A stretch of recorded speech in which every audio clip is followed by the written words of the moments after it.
My Lords, my concern is safety and well-being living in a free and fair country. This bill, as it stands, will apply to acts which cause no injury or distress, and even to acts to which the recipient has consented. It applies across the range of life and in the home.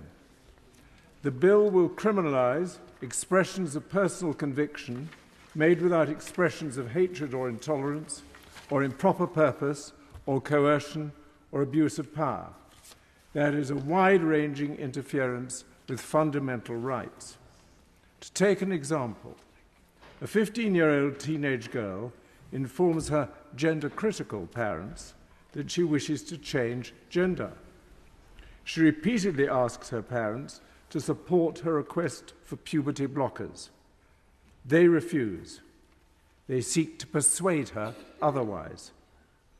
This could demonstrate their assumption that a particular gender identity is inherently preferable.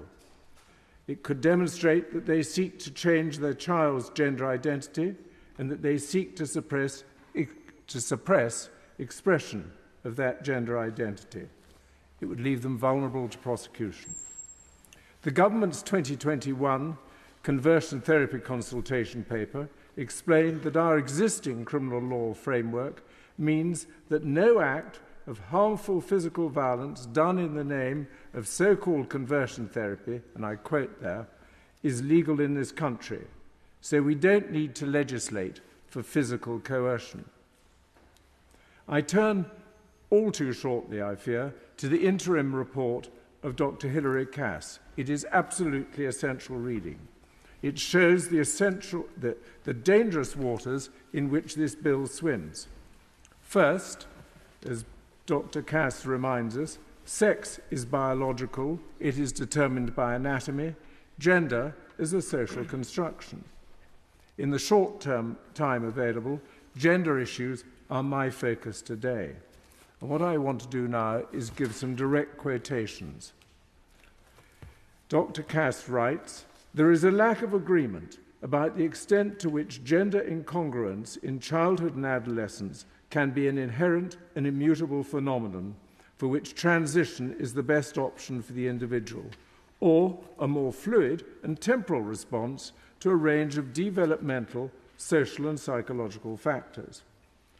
Our staff have told us that they feel under pressure to adopt an unquestioning affirmative approach, and I emphasise this is at odds with the standard process of clinical assessment and diagnosis they have been trained to undertake in all other clinical encounters.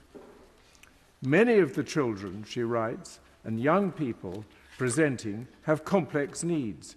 Once they are identified as having gender-related distress, other important healthcare issues that would normally be managed by medical services can sometimes be overlooked.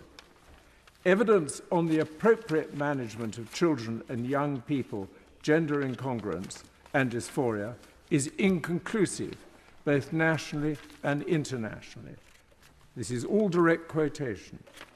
"A lack of conceptual agreement about the meaning of gender dysphoria hampers research as well as NHS clinical service provision." Discussing sex hormones, Cass reports, "The long-term risks and side effects are well understood. These include increased cardiovascular risk, osteoporosis, and hormone-dependent cancers.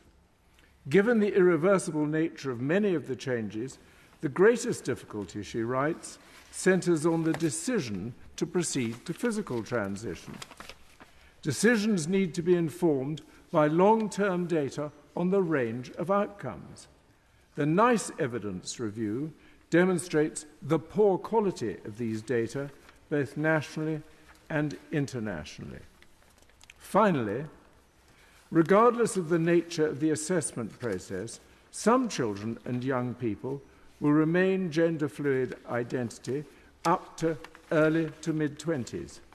So there is a limit as to how much certainty one can achieve in late teens. This is a risk that needs to be understood during the shared decision-making process with the young person. I add, Cara Bell and others are plainly victims of this. To conclude, for family members managing a young person with gender identity issues, the topic is complex. There will be well-meaning missteps. This bill is in no way suitable, creating as it does a far-reaching criminal offence. Thought crime comes to mind. The noble Lord Winston, is absolutely right. This is a mistaken bill. Yeah.